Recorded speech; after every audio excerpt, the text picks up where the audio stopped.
Hey guys, want to get you a little video of Boomer, show you what we're working on. We're working on things that are going to make public access life easier. So we, excuse me, we're working on having him go underneath the table, go underneath chairs, go underneath our legs, and also tuck into various places. And so at first it's like very uncomfortable for them because I'm going to put him underneath this table and then I'm going to scoop my seat in as though I'm at a restaurant eating food. So I love teaching in under. I use it very similar to the place command. I don't care if he sits or downs. He can do whatever he wants underneath the table as long as he is underneath the table.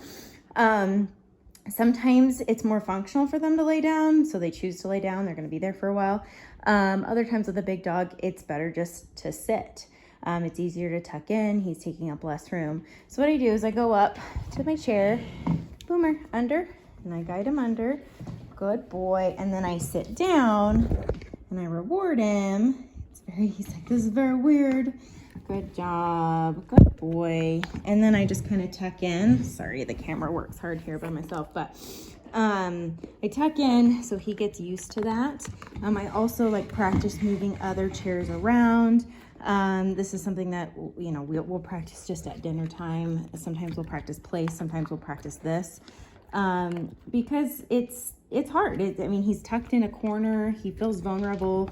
So in the beginning, he was like, I do not want to go underneath there. What are you talking about? But he's doing, I'm rewarding him with food, for this so that he understands, like, yeah, it's kind of weird, but there's something in it for you too. Eventually I'm going to phase food out with all of these, public access things, and food is just going to come into play with the seizures.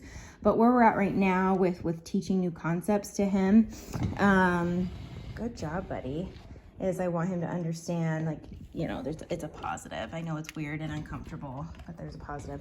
I also practice like getting out from underneath the table, because I think about this as the place command, similar to the place command, it's an implied stay. So the only way he can get out of this command is if I release him. Okay, Boomer, good boy, good job. So we've been working on this quite a bit this week. This has been our main goal with him, is just having him go under.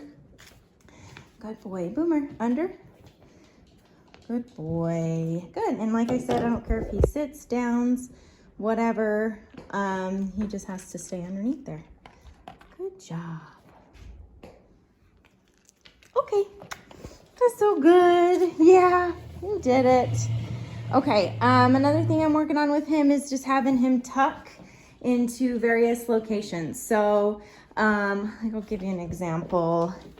Is like sometimes like downing next to this is really scary for him. Boomer, down. Good boy. He already knows the drill. Good boy.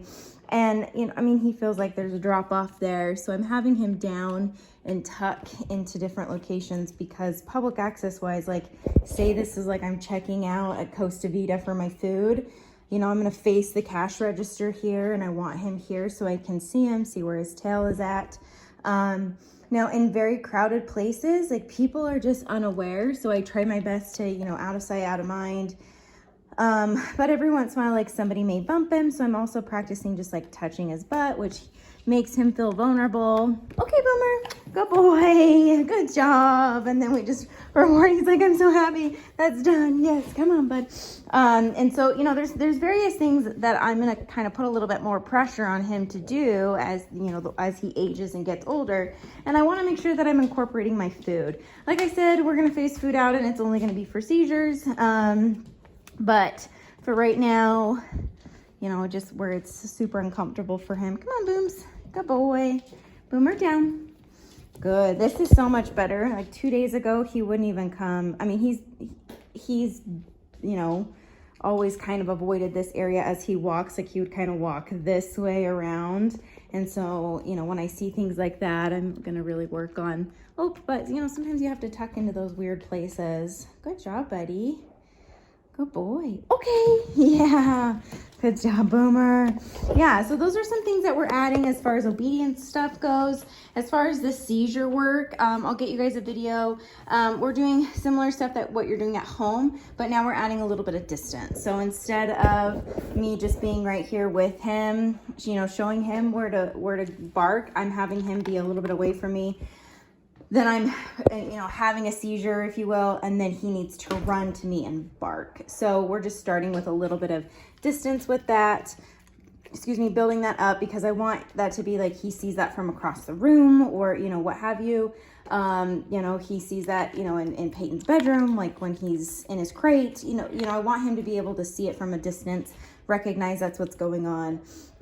Bark, bark, bark, get your attention. Good job. Okay, Booms. Yeah. So he's doing really good. Good job, buddy.